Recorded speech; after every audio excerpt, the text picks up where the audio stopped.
L'honorable chef de l'opposition. Joyeux Noël! C'est le temps des fêtes, c'est le temps de l'espoir. Et évidemment, le Parti conservateur, c'est le parti de l'espoir. Donc, nous partageons cet espoir avec tout le monde aujourd'hui. Mais pour trop de monde, la vie est devenue trop chère.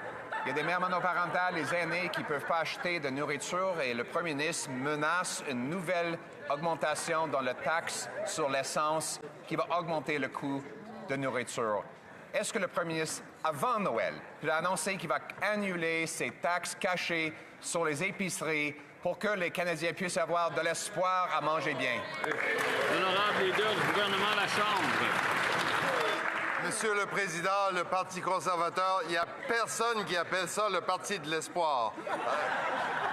Mais en cette saison des fêtes, je tiens à souhaiter même aux grincheux chefs de l'opposition un très joyeux Noël et à l'ensemble du caucus des conservateurs. Je souhaite qu'ils arrêtent d'imaginer des taxes qui n'existent pas, des taxes qui ne sont pas et ne seront jamais imposées sur les Canadiens.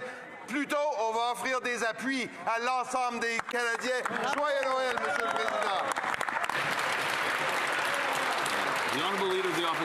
L'honorable chef de l'opposition. Que le premier ministre allait être ici pour une fois pour défendre. Même si c'est Noël, là, on peut pas se permettre d'enfreindre les règles. Je vais devoir enlever une question au leader de l'opposition. Et ça me fait de la peine, surtout à ce temps-ci de l'année. The Honourable Leader of the Opposition. L'honorable chef de l'opposition. Défendre pour une fois le coût de la vie qui augmente à cause des taxes qu'ils imposent sur l'épicerie. Mais c'est pas juste ça, c'est la criminalité. Les libéraux sont en train de bloquer leur propre loi sur la libération sous caution. Les conservateurs ont fait des motions 17 fois dans les derniers 2 jours pour faire avancer la loi sur la libération sous caution. Les libéraux ont causé ce problème en libérant des criminels avec la loi C-75. Avant Noël, est-ce qu'ils vont nous permettre de faire avancer leur loi pour réparer les dommages qu'ils ont faits? L'honorable leader du gouvernement à la Chambre. Monsieur le Président, juste parce que c'est la saison des fêtes puis tout le monde est dans un esprit généreux, on ne peut pas tordre les faits, Monsieur le Président. Absolument. Les conservateurs ont passé septembre, octobre, novembre et décembre à obstruire l'agenda le plus ambitieux contre le crime de l'histoire du Canada, Monsieur le Président. Et maintenant, in extremis, à la toute dernière journée, ils arrivent puis veulent tout réarranger. Nous avons des projets de loi pour la libération sous caution, pour combattre la haine, pour combattre la violence et l'extorsion, Monsieur le Président, que les conservateurs s'enlèvent du jeu. L'honorable chef de l'opposition. Monsieur le Président, je souhaite à tous un joyeux Noël en cette période d'espoir. Et le Parti conservateur est le parti de l'espoir. Et cet espoir se ressent ici à la Chambre. Et j'invite le Premier ministre à prendre la parole. Mais malheureusement, nous vivons l'époque de l'inflation libérale. À l'épicerie, les gens voient que le prix des aliments augmente sous leurs yeux et le gouvernement pose des taxes cachées. Il y a également la taxe sur l'essence de 7 sous le litre qui est planifiée pour l'année prochaine. Va-t-il donner de l'espoir en annonçant qu'il renverse sa décision sur cette taxe sur l'essence? L'honorable ministre, plutôt que de mettre l'accent sur des taxes imaginaires, nous mettons l'accent sur l'aide aux familles. Il y a, par exemple, l'allocation canadienne pour enfants qui sera livrée plus tôt ce mois pour que les familles puissent avoir l'argent quand elles en auront besoin et pourront se préparer pour le temps des fêtes. Et donc, nous appuyons les Canadiens et les familles canadiennes. Et j'espère que le parti qui parle d'espoir voudra faire la même chose. L'honorable chef de l'opposition, la députée suggère donc que son propre ministère imagine des choses. Il y a le ministère de l'Environnement qui parle d'impact sur les prix de l'essence et du diesel. Et pour 2026, 7 sous le litre.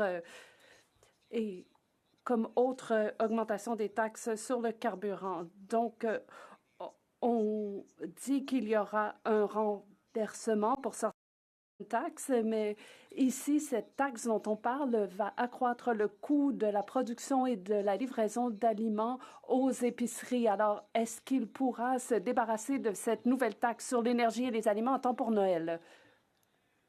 L'honorable ministre. Nous recherchons l'espoir, mais l'espoir ne viendra pas des conservateurs. Nous leur demandons de lire le rapport au complet pour bien le comprendre. La réglementation sur le carburant n'a pas l'impact qu'il décrit. Et allons un peu plus loin. Parlons des possibilités. J'espère qu'ils pensent également aux producteurs de canola parce que le règlement crée des opportunités pour les producteurs de canola. Ce n'est pas une taxe. Il s'agit plutôt, par cette mesure, de créer de l'innovation. Voilà l'espoir. L'honorable chef de l'opposition, c'est très éloquent de constater que le premier ministre n'est pas prêt à prendre la parole pour défendre sa propre taxe. Et on dit que la taxe sur le diesel que les agriculteurs utilisent va leur être utile, comme on dit que libérer des criminels va faire baisser la criminalité. Nous avons proposé des réformes sur la mise en liberté sous caution et les libéraux ont eux-mêmes prétendu agir en proposant un projet de loi édulcoré. Et là, ils le bloquent. Ils l'ont bloqué 17 fois lors de l'étude au comité de la justice. Alors, peuvent-ils s'écarter du chemin pour que nous puissions réformer la mise en liberté sous caution d'ici Noël? L'honorable secrétaire parlementaire, le chef vit dans un univers parallèle s'il croit que nous sommes ceux qui bloquons le chemin contre ce programme ambitieux de lutte contre la criminalité, le plus ambitieux à être présenté jusqu'à maintenant. Ce sont eux qui bloquent les progrès sur la réforme de la justice, de l'immigration, des réformes contre l'extorsion, contre la pornographie juvénile. Est-ce que le chef va dire à son caucus que ce sont eux qui doivent s'écarter du chemin alors que les libéraux luttent contre la criminalité?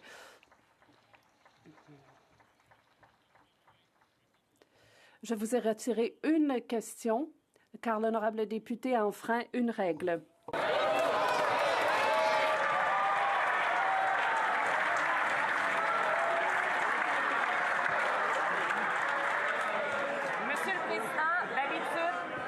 On n'est pas prêt à commencer. On n'est pas prêt à commencer. Ça avait été mentionné d'ailleurs au moment où on avait enfreint au règlement. L'honorable député de Saint-Jean. Monsieur le Président, d'habitude, on fait un bilan de session, mais cette fois-ci, on va faire un rapport aux actionnaires parce que le Canada, dans le fond, s'est rendu une business. Avec ce premier ministre-là, les libéraux, ils font même plus semblant. C'est fini, la lutte au changement climatique. L'environnement, c'est un obstacle au commerce. Avec C5, C15 et S4, c'est fini. Le respect des lois, ça ralentit les affaires. C'est fini la différence québécoise. Le premier ministre s'est lancé dans le recours contre la loi 21 aussi vite qu'il a lâché ses cours de français.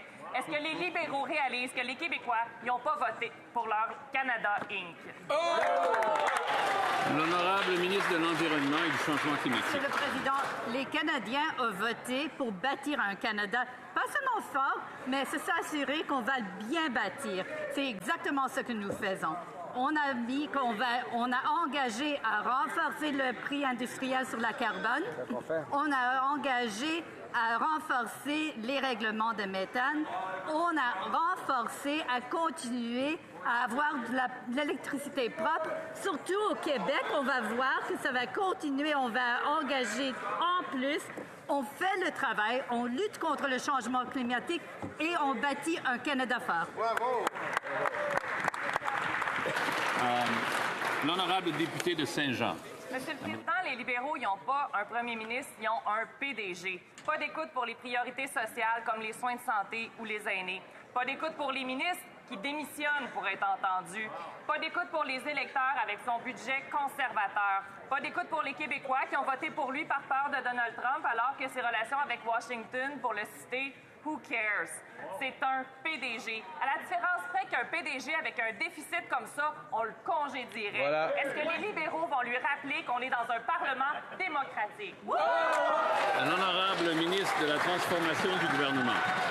Merci beaucoup, Monsieur le Président. Alors, si mon estimé collègue veut parler du bilan, on peut parler de 180 000 emplois créés au pays dans les 3 derniers mois, du taux de chômage qui baisse 3 mois d'affilée, 5,1 au Québec, d'investissements majeurs comme juste cette semaine, 19 milliards de Microsoft au Canada. On peut parler aussi de l'inflation qui est dans la fourchette de la Banque du Canada, des salaires qui augmentent plus vite que l'inflation.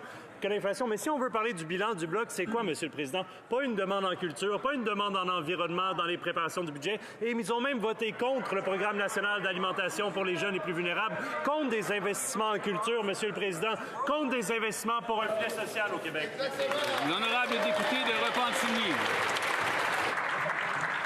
Monsieur le Président, ce qui va être générationnel dans le bilan libéral, c'est la trahison climatique du Canada.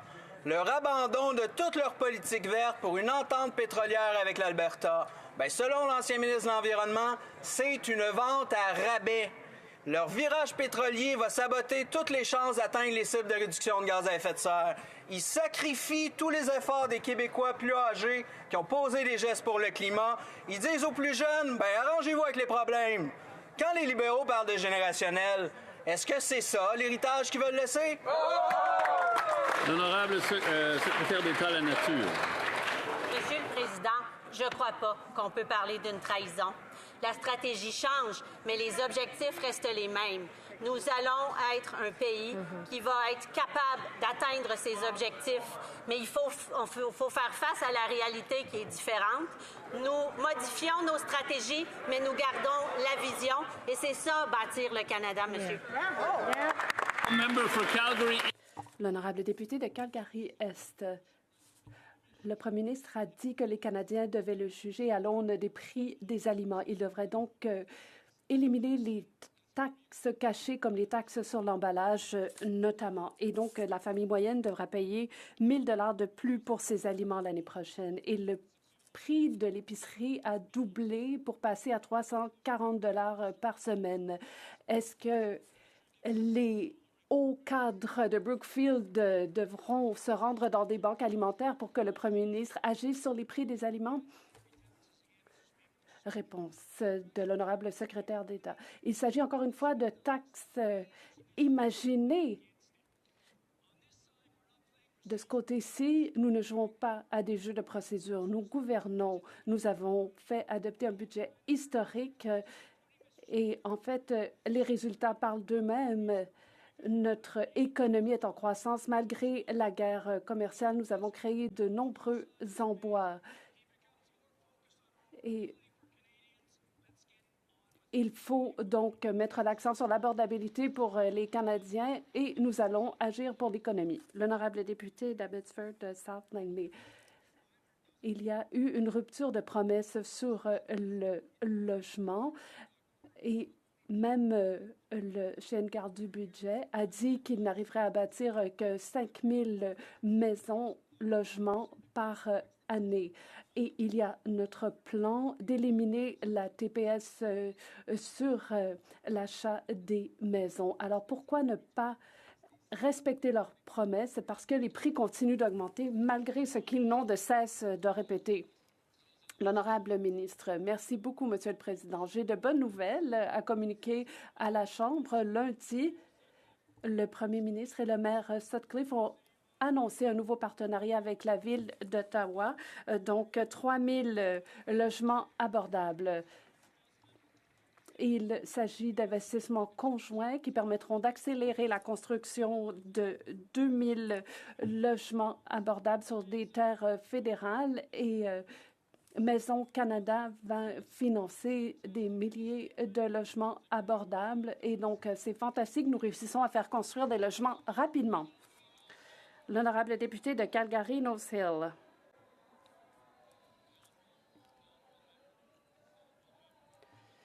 L'honorable député de Calgary-Nose Hill. Les libéraux ont voté contre une refonte du système d'immigration qui était sans précédent, et ce, malgré leur promesse de contrôler l'immigration. Et il y a également l'opportunité d'améliorer les perspectives d'emploi des jeunes en éliminant le programme des travailleurs temporaires étrangers, en sévissant davantage contre les étrangers qui commettent des crimes. Plus les libéraux disent qu'ils vont faire changer les choses, plus les prix montent, plus la criminalité augmente et plus les choses restent pareilles. L'honorable ministre de l'Immigration. Nous avons un plan d'immigration durable et stratégique. Ce plan vise à attirer les meilleurs talents internationaux pour bâtir une économie forte, à faire venir des chercheurs de nos niveaux au Canada, à investir dans les reconnaissances de nos titres de compétences et étrangères et à soutenir les communautés francophones et rurales. Nous avons les projets loi C2 et C12 pour protéger nos frontières et renforcer notre système d'immigration. J'invite l'opposition à soutenir ces mesures.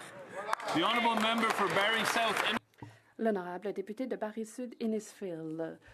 Nous avons appris que le Bureau des grands projets créé par le premier ministre demande aux sociétés de Bay Street, aux investisseurs en capital et aux banques de prêter ou de détacher du personnel à ce bureau en demandant aux entreprises de compléter leur rémunération. Voilà qui est louche. Les banques, les entreprises énergétiques et minières ainsi que Brookfield pourraient se retrouver avec des employés au sein de ce bureau des grands projets et obtenir des informations privilégiées, des conseils sur les projets sur lesquels ils travaillent, tandis qu'ils recevraient de leur employeur des primes lucratives.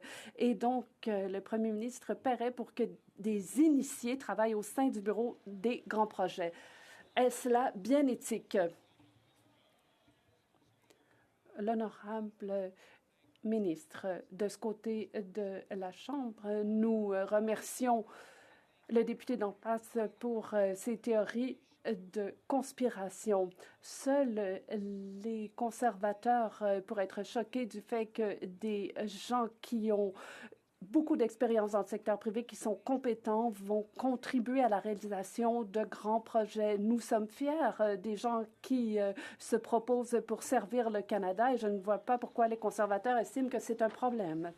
L'honorable député de Barrie-Sud, Innisfil. Ce sont des amis de Bay Street qui sonnent l'alarme. En fait, on n'a qu'à payer si on veut faire construire une mine pour envoyer un employé travailler au bureau des grands projets du premier ministre. S'il s'agit d'un grand investisseur en capital, comme Brookfield, par exemple, qui veut financer un projet vert, pas de problème. Il suffit de payer pour envoyer un employé au bureau des grands projets du premier ministre. C'est corrompu, c'est inacceptable. Comment est-ce possible? L'honorable ministre, encore une fois, Monsieur le Président, de ce côté-ci de la Chambre, je me souviens moi-même d'avoir été un député de l'opposition. D'ailleurs, j'ai été impressionnée par la compétence de certaines personnes qui avait été recruté par l'ancien premier ministre Harper et qui venait de Bay Street. Alors, à l'époque, ce n'était pas un scandale quand des gens qui avaient de l'expérience dans le monde des affaires voulaient servir le Canada. Nous sommes fiers du fait que le premier ministre est en mesure de recruter de tels talents qui viendront se joindre aux fonctionnaires pour faire bouger les choses et faire croître l'économie canadienne. L'honorable député de Leeds, Grenville, Thousand Island, Rideau Lake. Ce premier ministre cherche à remplir son bureau du premier ministre d'initiés venant des grandes entreprises. Pendant ce temps, les Canadiens font la file devant les banques alimentaires. Les entreprises qui versent ces suppléments, ce sont les mêmes qui vont bénéficier des décisions accélérées qui seront prises par le Bureau des grands projets.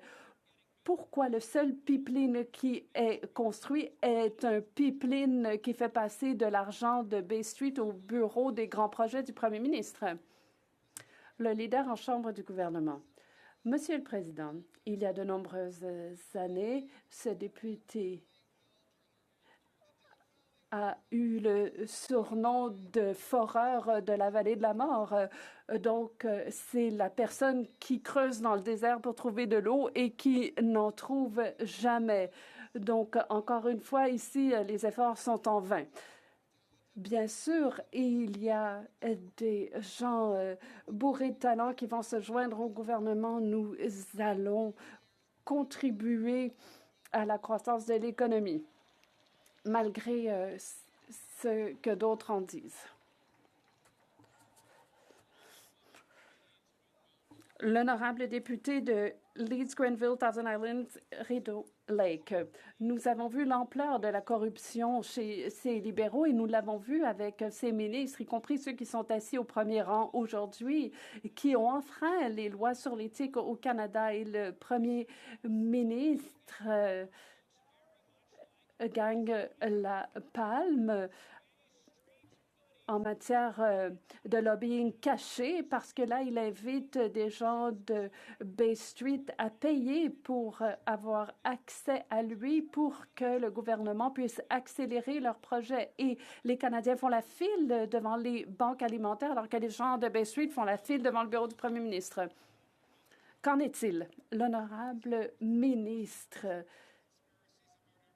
il s'agit de théorie du complot de la part de gens qui n'ont rien bâti. Nous devrions être fiers du fait que des gens travaillants qui viennent du secteur privé souhaitent travailler pour ce gouvernement et souhaitent renforcer notre économie.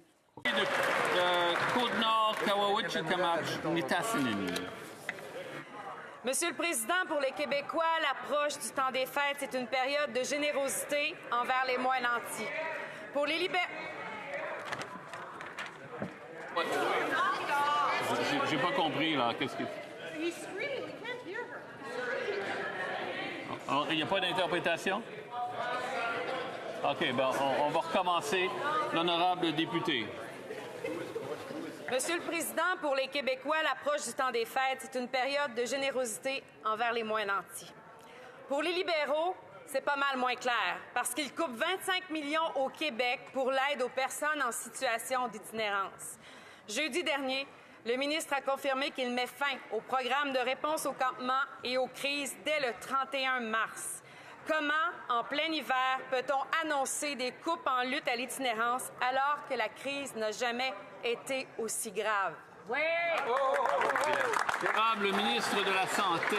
Merci, Monsieur le Président. J'aimerais juste souligner à ma collègue d'en face que le gouvernement canadien a mis en place le plan canadien dentaire qui a un impact sur la vie des Canadiens.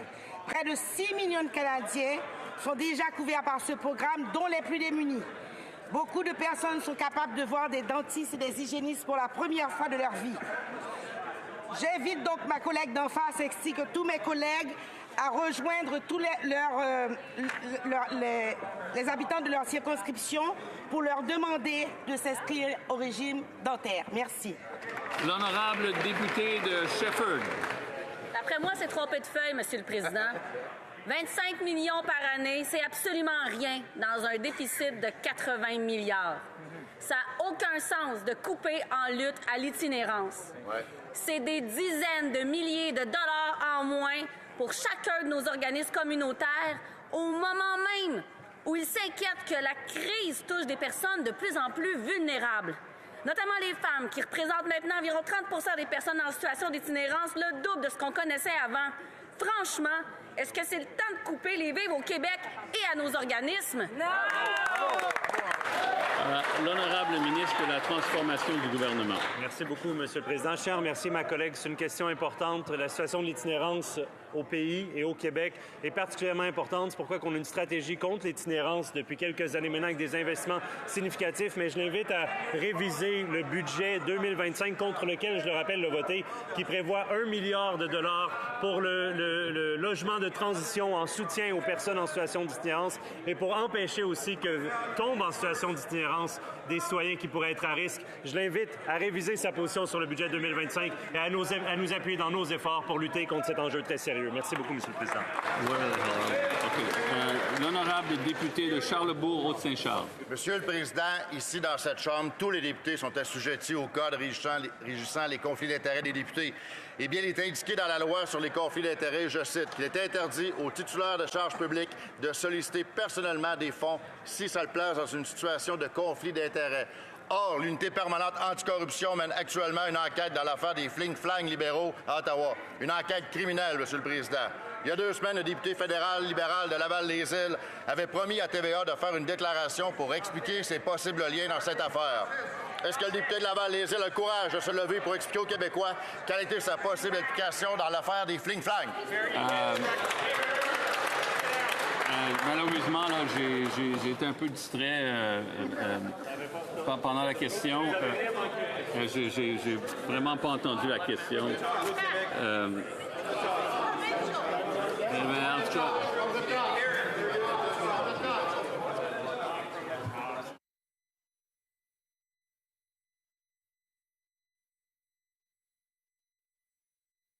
Alors, si on va voir, là, je vais réécouter comme il faut cette fois-ci, mais apparemment, ça pourrait être problématique. Écoutez-moi bien attentivement, Monsieur le Président. Soyez attentifs. Ben, okay? Écoutez, c'est un de vos membres qui est en... C'est un de vos membres, honnêtement, là. C'est un de vos membres qui est en train de m'interpeller. Alors, on va faire attention au sarcasme. OK, c'est bon. On y va doucement. Alors, si le député pourrait recommencer.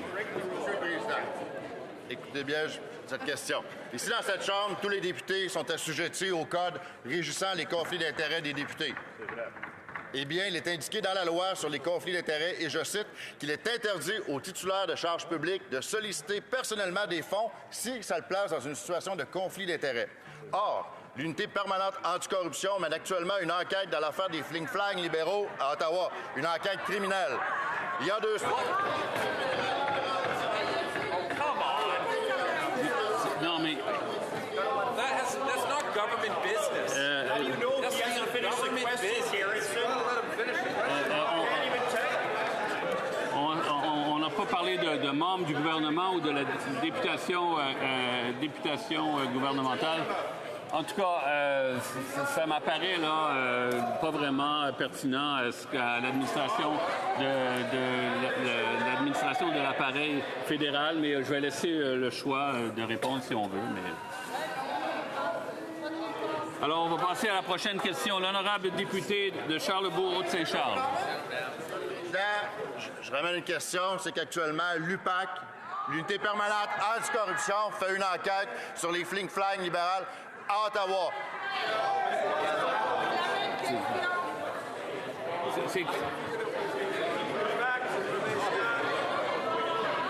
Un instant, s'il vous plaît. Un instant.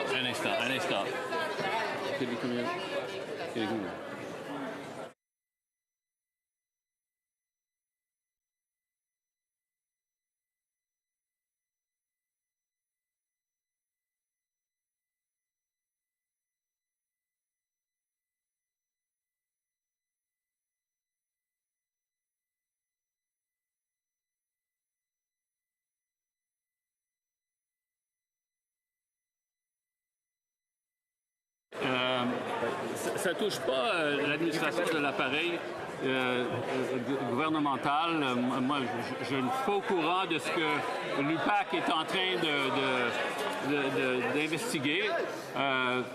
C'est la même question. Il me semble que c'est la même question que la question précédente. Monsieur le Président, je posais une autre question. Monsieur le Président, il reste que toute l'affaire est actuelle. Médiatisé, les médias en parlent partout. On a vu le député de Laval-les-Îles faire une déclaration à TVA disant qu'il y aurait une déclaration de sa part pour expliquer son implication dans ce scandale qui est en enquête actuellement par l'UPAC. Mais ma question, Monsieur le Président, maintenant, serait sur la décision du premier ministre de choisir Mark Wiseman pour devenir le prochain ambassadeur du Canada aux États-Unis.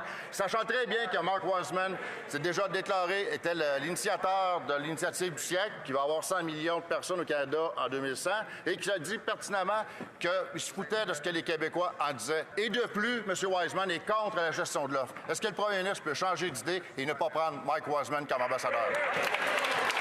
L'honorable ministre responsable du commerce Canada-États-Unis. Président, la 4e fois, notre collègue est chanceux. Sa question est peut-être en ordre. Cependant, il y a une certaine difficulté avec les faits. Il parle de personnes qui ne sont pas au gouvernement, des politiques publiques qui ne sont pas les politiques du gouvernement. Il sait fort bien que notre gouvernement appuie la gestion de l'offre. On ne va pas négocier dans aucune circonstance cette question-là avec les Américains. Alors, malgré son essai, on comprend encore que les faits sont un peu lousses, Monsieur le Président. Honorable député de Bellechasse et Échemin-Lévis. Merci, M. le Président. Les banques alimentaires débordent, mais le premier ministre, lui, vit sur une autre planète. Alors que les Canadiens n'arrivent pas à se nourrir, ce premier ministre libéral a dépensé 736 000 $ de l'argent des contribuables pour un jet privé, M. le Président, alors qu'un avion du gouvernement était disponible pour le tiers du prix. Pendant ce temps-là, 86 % des Canadiens se privent de viande, M. le Président, parce qu'ils n'ont pas les moyens d'en acheter. Quand va-t-il arrêter de nous faire payer pour ces caprices, alors que le monde peine à se nourrir, M. le Président? Le ministre de la Transformation du gouvernement. Merci, M. le Président. Ceux qui vivent sur une autre planète, c'est les députés conservateurs, comme mon estimé collègue, qui ont voté contre un budget qui prévoit de l'aide tellement directe pour son monde. On peut penser au régime canadien de soins dentaires. C'est au bas mot au moins 20 000 personnes dans son comté. On peut penser à l'allocation canadienne pour enfants qui a baissé la pauvreté infantile au pays de 38 %. Je l'invite à venir chez moi à la Société Saint-Vincent-de-Paul qu'on parle de l'impact que ces politiques-là ont eu sur la vie de notre monde au Québec et contre lesquelles elle a voté systématiquement. Merci, M. le Président. L'honorable député de Bellechasse et Échemin-Lévis. Ben moi, je vais lui parler des conséquences de ses politiques à lui. Une aînée de 75 ans dans mon comté consacre la moitié de son revenu à son loyer et à ses médicaments. Devant une tablette d'épicerie, elle s'est dit « Je n'ai pas les moyens ». Elle en est ressortie en pleurant. La personne a confié à l'organisme communautaire « J'ai honte. J'ai travaillé toute ma vie. Je pensais jamais avoir à demander de la nourriture ». C'est ça la réalité, M. le Président. C'est ça la réalité de leur politique qui ne donne rien, M. le Président. L'honorable ministre. Merci beaucoup, M. le Président. Les effets de toge sont remarquables, mais les votes parlent plus fort que les effets de toge. Et les votes, c'est quoi, M. le Président? Elle a voté contre une augmentation du supplément de revenu garanti qui aide les aînés les plus vulnérables. Elle a voté contre l'allocation canadienne pour enfants, contre le régime canadien de soins dentaires, contre une baisse d'impôts pour 22 millions de Canadiens, M. le Président. Elle a voté contre du logement abordable. Je m'excuse, M. le Président, mais je les invite, dans la prochaine année, à revoir leur approche et à se dire, bon, comment est-ce qu'on peut réellement aider notre monde plutôt que faire des effets de toge en chambre ici, jour après jour. Merci, M. L'honorable député de Winnipeg-Ouest. Monsieur le Président, le programme d'apprentissage précoce donne déjà aux familles canadiennes des milliers de dollars en économie tous les ans. Dans ma province du Manitoba, le programme permet aux familles d'économiser 2 800 $ par année. Le mois dernier, le ministre des Emplois et de la Famille a annoncé un prolongement de ce programme pour qu'il soit fait maintenant en Saskatchewan et en Ontario afin que les familles dans ces provinces puissent avoir accès à ce programme magnifique. Est-ce que la ministre peut nous donner une mise à jour de ce programme d'enseignement précoce en Alberta? L'honorable ministre des Emplois et de la Famille. Bonne nouvelle, Monsieur le Président, et à temps pour Noël. Demain, nous signerons le prolongement de cette entente avec l'Alberta.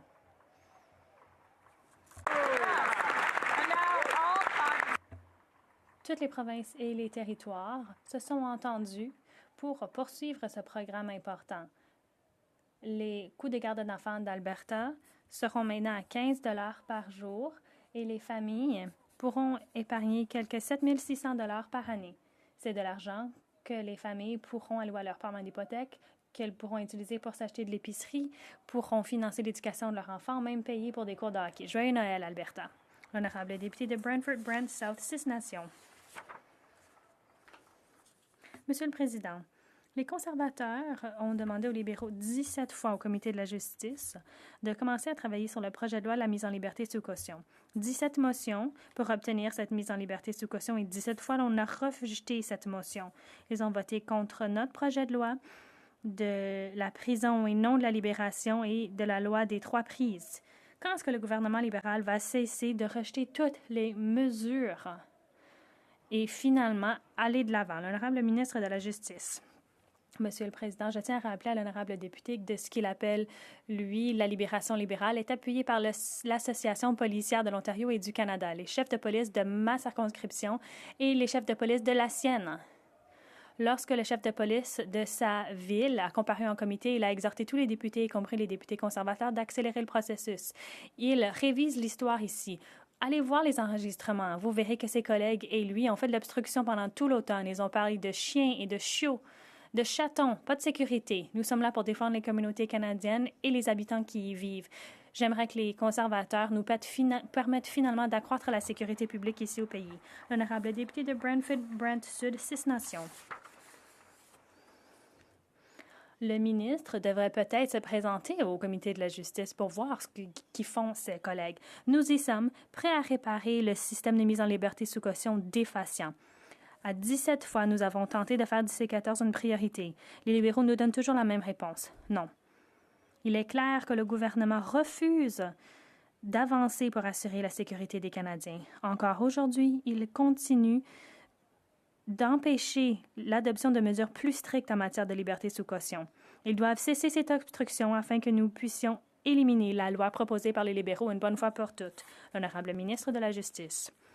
Monsieur le Président, il y a eu des mois d'obstruction et de retard. On empêche l'adoption de mesures permettant d'accroître la sécurité publique. Mon honorable collègue se rend compte que les Canadiens voient que c'est lui et les conservateurs qui empêchent que justice soit faite ici au pays. Nous avons aujourd'hui l'occasion de progresser pour la liberté sous caution et les peines d'emprisonnement, mais son parti ralentit l'adoption de projets de loi. C'est les mosquées, les synagogues qui en font les frais. Il y a du harcèlement, de l'intimidation dans nos communautés, dans nos épiceries. Nous pouvons faire d'une pierre deux coups et nous aimerions que son parti collabore avec nous pour y arriver. L'honorable député d'Elgin St. Thomas, London Sud.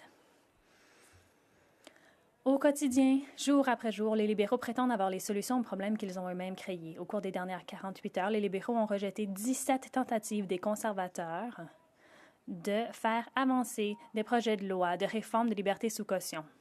Ils veulent s'en prendre aux libertés religieuses des Canadiens à la place. Les Canadiens veulent des réformes sérieuses et pas de l'obstruction libérale. Quand est-ce que les libéraux prendront la situation au sérieux, prendront la criminalité au sérieux? L'honorable ministre de la Justice.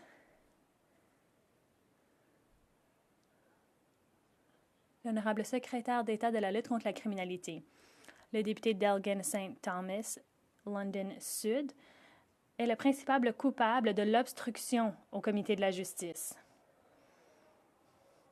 Il parle de chats, de chiens, alors que la criminalité et les crimes haineux ont augmenté de 17 % au pays. Nous avons déposé ce projet de loi pour protéger les croyants. Nous faisons tout en notre pouvoir de ce côté de la Chambre pour protéger les Canadiens, accroître la sécurité publique. C'est les conservateurs qui s'y opposent, qui ralentissent les travaux et qui font de l'obstruction. L'honorable député d'Elgin St. Thomas, London Sud. Je ne permettrai pas à la secrétaire d'État de me jeter l'opprobre. Elle prétend parler au nom de certaines communautés qui, elles... L'honorable député peut recommencer. Merci. Je ne permettrai pas à la secrétaire d'État de me jeter l'opprobre. On va entendre cette phrase à de nombreuses reprises si on ne peut pas cesser le chahutage de ce côté-ci de la Chambre. L'honorable député d'Elgin St. Thomas, London Sud, peut reprendre encore une fois. L'honorable secrétaire d'État m'impute le blâme, alors qu'en fait, le blâme revient aux libéraux. C'est eux qui promettent à ces problèmes de s'empirer. On a dit en comité que le ministre de la Justice viendrait seulement comparaître en comité si l'on adoptait à toute vitesse le C9. Pourquoi ne pas faire preuve de transparence, de reddition de comptes? On fait de l'obstruction pour l'adoption du bon projet de loi. Pourquoi est-ce que le ministre de la Justice ne vient pas en comité? Pourquoi ce n'est pas lui qui répond à la question? L'honorable secrétaire d'État de la lutte contre la criminalité. Monsieur le Président, c'est un fait. Le député d'Elgin St. Thomas, London Sud, fait obstruction à tous les projets de loi de lutte contre la criminalité au comité de la justice depuis le début de la séance parlementaire. Il parle des 16 animaux de compagnie plutôt que de la sécurité des Canadiens. C'est une tendance qui est souvent répétée chez les conservateurs. Ils ne sont pas sérieux dans la lutte contre la criminalité. Ils empêchent les lois de réforme sur la liberté sous caution, empêchent que des protections soient mises en place pour des croyants et ne permettent pas aux autorités d'avoir les pouvoirs nécessaires pour empêcher les extorsions et des infractions de pédophilie. L'honorable député d'Oxford. Les prix des aliments ont plus que doublé sous la tutelle des libéraux. 2,2 millions de Canadiens fréquentent les banques alimentaires de façon mensuelle. De nombreux d'entre eux sont des aînés. Un des commettants de Woodstock a dû reprendre le travail après avoir pris sa retraite. Il remplit les étagères afin de pouvoir se nourrir. Les aînés qui ont permis d'édifier notre nation sont maintenant ceux qui en arrachent, qui ont du mal à joindre les deux bouts. Est-ce que les libéraux vont finalement cesser de faire augmenter les coûts de la vie afin que les aînés puissent se permettre de se nourrir et de prendre leur retraite avec dignité? L'honorable secrétaire d'État des Sports. Merci. Vous vous souvenez quand le Grinch a tenté de voler Noël, il s'est rendu tout au haut du mont Crumpit. Il avait ce qu'il voulait, il allait jeter tous les cadeaux des Who parce qu'il ne pensait pas qu'il méritait toutes ces belles choses. C'est comme le chef du Parti conservateur. Pendant 25 ans, il a eu accès à des soins dentaires puisqu'il a un emploi ici à la Chambre. Il vont donc contre les soins dentaires pour 9 millions de Canadiens. Il habite, lui, à Stornoway, un logement offert par le gouvernement, donc il vote contre les mesures pour le logement abordable pour des millions de Canadiens. Voici mon souhait de Noël. Le chef du Parti conservateur revienne en janvier avec un cœur 3 fois plus grand et tente d'aider les Canadiens une fois pour toutes. L'honorable député d'Oxford. Les libéraux ont promis qu'avec un travail acharné, il y aurait la promesse d'une belle vie. Ryan, père monoparental de Thamesford, a travaillé très fort mais a du mal à nourrir sa famille. Il a du mal à se payer de l'essence et du mal à réchauffer sa maison pendant le temps des fêtes. Comme des millions de Canadiens, il dépend maintenant des banques alimentaires pour nourrir sa famille. Le prix des aliments augmente de 1 000 $ par mois. Est-ce que les libéraux vont finalement cesser ces dépenses inflationnistes, débrider, éliminer les taxes cachées sur les aliments, afin que les Canadiens, comme Ryan, puissent se permettre de manger? L'honorable secrétaire parlementaire du ministre des Finances. Le chef de l'opposition est un vrai grincheux. Les conservateurs ne permettent pas le bonheur. Ils ne veulent pas nous permettre de nourrir les enfants sur les bancs d'école, ne veulent pas nous permettre de construire des nouvelles unités de logement abordables, ne veulent pas nous permettre de présenter des crédits d'impôt pour les Canadiens. Ils veulent maintenant éliminer le congé des fêtes. Même le grincheux avait le gros bon sens de redonner aux Who leurs cadeaux avant Noël. Quand est-ce que le Parti conservateur appuiera plutôt les Canadiens? Les Canadiens ne sont pas pour eux une priorité, ne l'ont jamais été. L'honorable député de Long Range Mountains. Les Canadiens n'ont pas les moyens de subvenir à leurs besoins. Le premier ministre a dépensé près de 800 000 $ pour acheter un jet privé. À Terre-Neuve-et-Labrador, nous avons le taux de chômage le plus élevé au pays. Les familles ont du mal à joindre les deux bouts. D'après le rapport sur le prix des aliments, on a montré que la facture d'épicerie a plus de doublé au cours des dernières années. Pour frôler la barre des 340 $. L'année prochaine, on s'attend à ce que les familles aient à débourser encore davantage. Quand est-ce que les libéraux cesseront ces dépenses inflationnistes, élimineront la taxe carbone industrielle et la nouvelle taxe sur les carburants afin que les Canadiens puissent se permettre de manger? L'honorable ministre des Pêches et Océans. Monsieur le Président, je suis ravie de pouvoir intervenir en Chambre et contrer la mésinformation au sujet des taxes imaginaires et le désengagement qui a lieu dans la province de Terre-Neuve-et-Labrador. Le budget 2025 porte sur les investissements pour édifier la nation. Les investissements dans les régions rurales de Terre-Neuve-et-Labrador, comme à l'échelle du pays. Les hôpitaux, les écoles, les ponts, les routes. Nous présentons des appuis pour les familles. 46 000 familles dans notre province qui ont besoin de l'allocation canadienne pour enfants indexée à l'inflation. Cette députée a voté contre toutes ces mesures. L'honorable député de Long Range Mountains. Cette réponse est inacceptable et laissez-moi vous dire pourquoi. Une femme de ma circonscription m'a raconté un moment qu'elle dit ne jamais oublier. Elle était à l'épicerie. Elle a vu un couple de personnes âgées devant le comptoir de boucherie. La femme âgée a regardé son mari et lui a dit doucement « Je sais que je dois acheter quelque chose, mais je ne sais pas quoi. Tout est trop cher. » Ma commettante qui a été témoin de la scène m'a dit qu'elle est allée dans sa voiture et a pleuré. Elle n'aurait jamais pensé voir des aînés de Terre-Neuve-et-Labrador dans une telle situation. Quand est-ce que le premier ministre prendra-t-il enfin ces difficultés au sérieux? Et quand rendra-t-il la vie abordable pour les habitants de Terre-Neuve-et-Labrador? L'honorable ministre des Pêches et Océans. Monsieur le Président, laissez-moi vous dire les faits. Les mesures de soutien pour les aînés sont indexées à l'inflation. Les mesures de soutien au logement aident les aînés à se trouver des logements abordables. Il y a des mesures de soutien offertes aux familles dans les communautés de Terre-Neuve et Labrador. les programmes d'alimentation pour les écoles, mesure qui a été qualifiée de foutaise par un conservateur. Nous permettons des économies de quelques 800 $ pour les ménages canadiens. La liste est longue et, à tous les coups, les conservateurs votent contre les mesures qui permettent d'appuyer les familles et les aînés. L'honorable député de Souris Moose Mountain. En Saskatchewan, les familles doivent composer avec l'augmentation du coût des aliments. J'ai parlé à des agriculteurs, des gens qui nourrissent notre pays. Après avoir payé toutes leurs factures, ils dépendent eux aussi des banques alimentaires pour se nourrir. Ça ne devrait jamais se produire dans un pays comme le Canada. Le gouvernement libéral devrait avoir honte. Honte qu'il y a maintenant 27 cas de scorbut en Saskatchewan puisque les gens ne peuvent pas se permettre des aliments sains. Il y a eu 10 ans d'inflation libérale et les taxes plus élevées. Comment le gouvernement peut-il défendre ce bilan où les agriculteurs ont besoin de l'aide alimentaire où il y a des nouveaux cas de scorbut?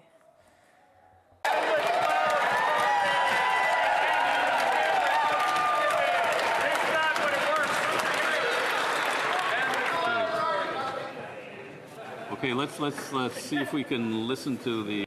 Je vais vous demander d'écouter l'entière réponse sans chahutage. L'honorable secrétaire d'État. Merci. Comme toute maladie sérieuse, le gouvernement répondra de façon appropriée. Nous travaillerons avec toutes les autorités, y compris nos homologues provinciaux. Notre leader en gouvernement a un très grand cœur.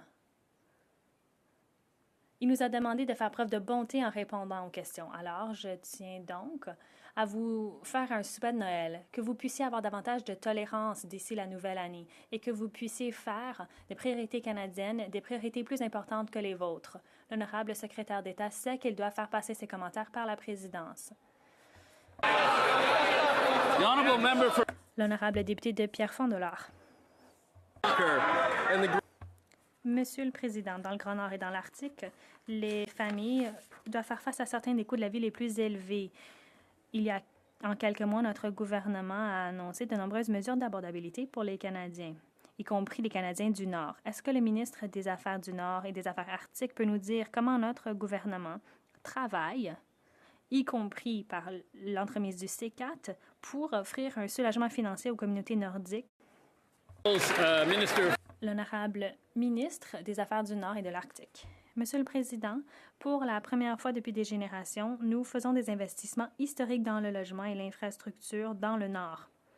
Nous construisons des maisons, des routes, des installations communautaires. Nous investissons dans l'énergie propre, une Internet plus rapide et davantage de mesures de transport en partenariat avec les communautés autochtones. Le projet de loi C4 permet des allègements d'impôts, allègements sur la TPS et des crédits de logement afin que les Canadiennes puissent chauffer leur maison et nourrir leurs enfants.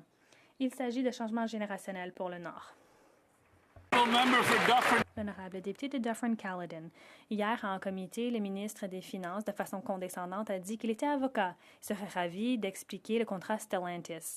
On n'a pas à être avocat ou même comptable pour savoir que 4 475 emplois, c'est moins que 8 000 emplois. Ces libéraux incompétents ont signé un contrat avec Stellantis qui allait verser au gouvernement des milliards de dollars, garantissant de conserver 4 400 emplois, alors qu'à l'époque, il y avait 8 000 emplois dans ces usines.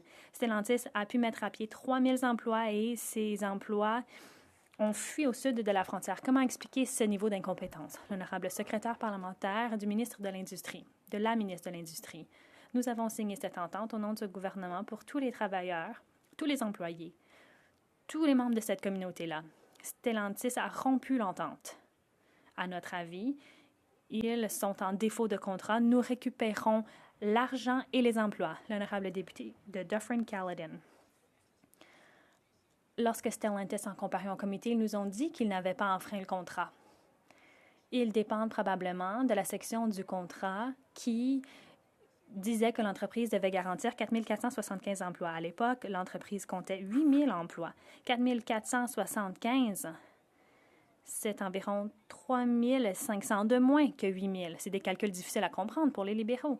Et c'est pourquoi, lorsque l'on a mis à pied 3 000 employés, ils n'ont pas l'impression d'enfreindre les modalités du contrat. Et qui en profite? Donald Trump et les États-Unis, là où on fuit tous les emplois avec des milliards de dollars d'investissement de Stellantis. Inaudible. L'honorable secrétaire parlementaire de la ministre de l'Industrie. Plutôt que de répéter les messages de Stellantis, le parti de l'opposition devrait peut-être se joindre à nous, s'entendre avec nous. L'entreprise a enfreint le contrat. Il devrait se ranger à nos côtés, encourager l'entreprise à dialoguer avec nous, créer les emplois encore une fois et nous reverser les fonds. L'honorable député de Windsor-Tecumseh Lakeshore. Monsieur le Président, hier, en réunion du comité de l'industrie, le ministre des Finances a faussement affirmé qu'il existait les protections les plus solides pour les emplois dans le secteur automobile chez Stellantis. Mais nous connaissons tous le résultat. 3 000 emplois perdus à Brampton, un investissement de 13 milliards de dollars par Stellantis aux États-Unis. Le contrat était si mal rédigé que les chiffres relatifs à l'emploi n'étaient que des aspirations, sans aucune sanction possible.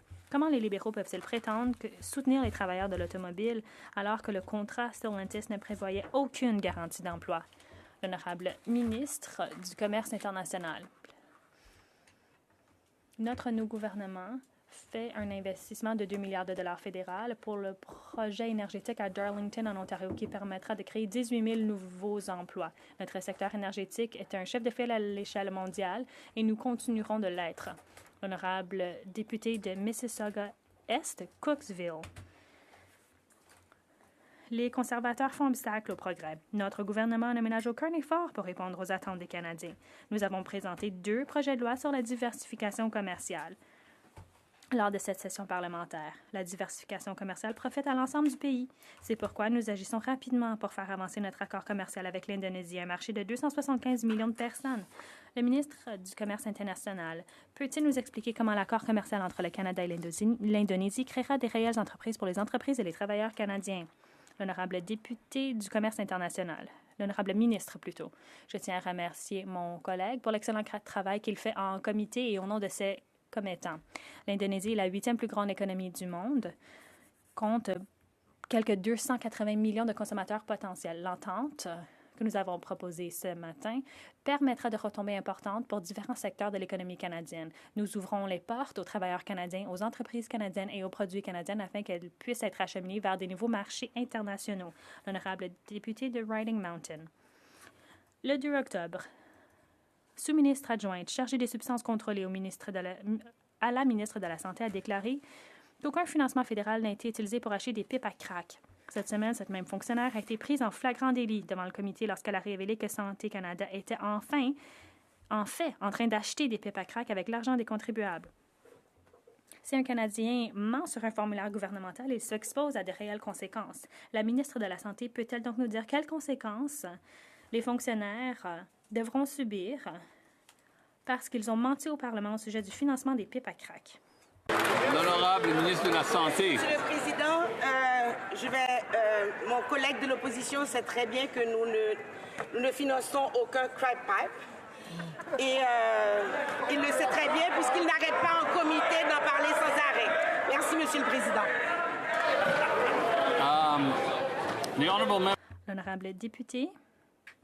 L'honorable député de Nunavut.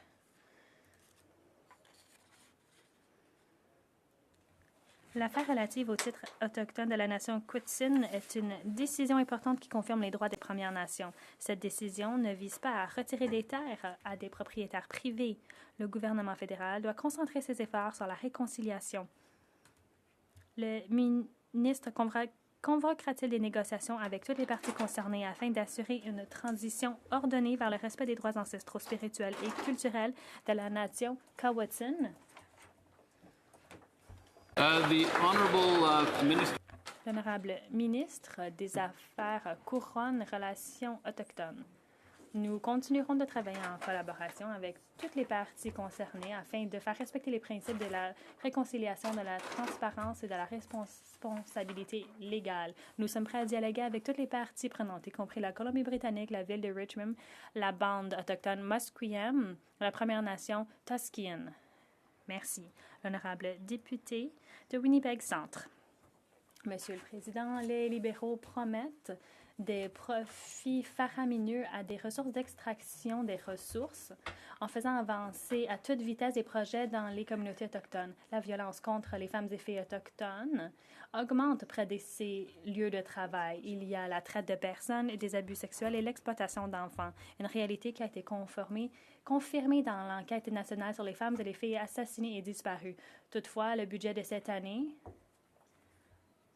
ne prévoit rien pour rectifier la situation. Est-ce que nos vies comptent ou est-ce que ce gouvernement continuera de nous ignorer, comme dans l'habitude? L'honorable ministre des Relations couronnes autochtones. Merci. La crise des femmes et filles autochtones et disparues ou assassinées est inacceptable. Notre gouvernement agit par l'entremise du plan d'action national. Nous finançons de nouveaux espaces sécuritaires et des refuges. Nous mettons en place des programmes de sécurité autochtone, améliorons les normes policières et nous faisons avancer des services enracinés dans la culture autochtone pour les familles et les survivants. Nous savons que nous devons agir plus rapidement. Nous continuerons de travailler directement avec les partenaires autochtones afin de mettre en place les appels à la justice et livrer des changements réels.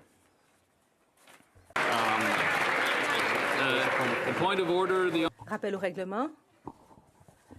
Le député de Leeds, Granville, Thousand Islands et Rideau Lakes. Monsieur le Président, l'article 18 du règlement porte sur le fait que le leader en Chambre et les propos qu'il a tenus, il a dit que je creusais dans la vallée de la mort. Eh bien, moi, je vais dire que je vais arrêter de creuser lorsqu'ils arrêteront d'enterrer des choses.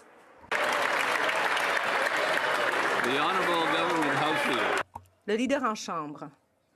Monsieur le Président, pour mémoire, je tiens à dire qu'il s'agit du forage du puits de la vallée de la mort. Bon, moi, je crois que c'est une question de débat. Député de Berthier-Masquinongé. Merci beaucoup, Monsieur le Président. Appel au règlement, en tout respect. Écoutez, au sujet des questions d'un membre du Parti conservateur qui ont été refusées tantôt comme étant non pertinentes. En deux volets, Monsieur le Président, comme je vous le dis, puis en tout respect. D'abord, il nous semble que les questions peuvent être légitimes s'ils soulèvent des doutes sur des gens qui ont déjà siégé à la Chambre, ou même peut-être des gens qui ont déjà été... Est-ce que je peux parler? Peux-tu finir? On doit écouter, c'est un rappel au règlement, donc on doit écouter le raisonnement là, qui est derrière le rappel au règlement. Le député de Berthier-Masquinongé, oui. Merci, Monsieur le Président. Donc, je reprends. Donc, si on soulève des doutes sur des gens qui ont siégé ou des gens qui pourraient même être des employés fédéraux, on pense que, sans accuser personne, on pense qu'il est pleinement légitime pour les élus du peuple de soulever des questions ici, dans cette Chambre, Monsieur le Président, particulièrement parce que l'UPAC fait présentement une enquête. Et qu'est-ce que, si jamais, Monsieur le Président, si jamais l'UPAC concluait que des élus fédéraux ont été impliqués, je pense que la question peut être pertinente. C'est le premier volet, je n'ai pas terminé. Le deuxième volet, Monsieur le Président, nous avons... Si je peux avoir l'attention? L'honorable député de Berthier-Masquinongé peut continuer. J'essaie de suivre... je veux suivre sa logique, évidemment. OK. Alors, merci, Monsieur le Président. Je poursuis dans le deuxième volet. Les membres du Bloc québécois ont tenté de bonne foi de clarifier cette question-là et on vous a posé la question à savoir si les questions peuvent être filtrées. Est-ce que, minimalement, on ne pourrait pas s'assurer que les réponses soient pertinentes? Et là... Par rapport au deuxième volet, j'ai rendu une décision là-dessus plus tôt cette semaine. Il faut que les questions soient pertinentes, mais j'ai aucun contrôle sur le contenu des réponses. Ça, c'est selon les pratiques et les règlements du Parlement. Monsieur le Président, en tout respect, encore une fois, moi, je pense qu'on pourrait reconsidérer cette évaluation-là parce que dans les règlements, on dit que la réponse doit être en rapport, en lien avec la question, ce qui n'est pas toujours le cas. Donc, il nous semble y avoir une incohérence ici. Donc, si on filtre de ce côté-ci, on va filtrer de l'autre côté ou on laisse les gens poser des questions légitimes. Merci, Monsieur le Président. J'ai déjà statué sur le deuxième volet. J'ai déjà statué sur le deuxième volet. Pour ce qui est du premier volet, je dois Écoutez, c'est l'interprétation d'après moi, mais je vais quand même cogiter sur la question. Mais quant à moi, l'interprétation du député et d'autres est tellement large qu'à peu près tout pourrait entrer dans le bac là, pertinent à l'administration de l'appareil fédéral. Alors, je ne suis pas certain que je serais d'accord avec le député, mais je vais me pencher là-dessus. L'honorable ministre de la Transformation du gouvernement. Merci, Monsieur le Président. Juste par rapport au premier point, je me permettrais juste une modeste suggestion. Il y a des élections provinciales qui arrivent en 2026. Si lui et les députés de Charlesbourg veulent se présenter... Vraiment un rappel au règlement, là, c'est...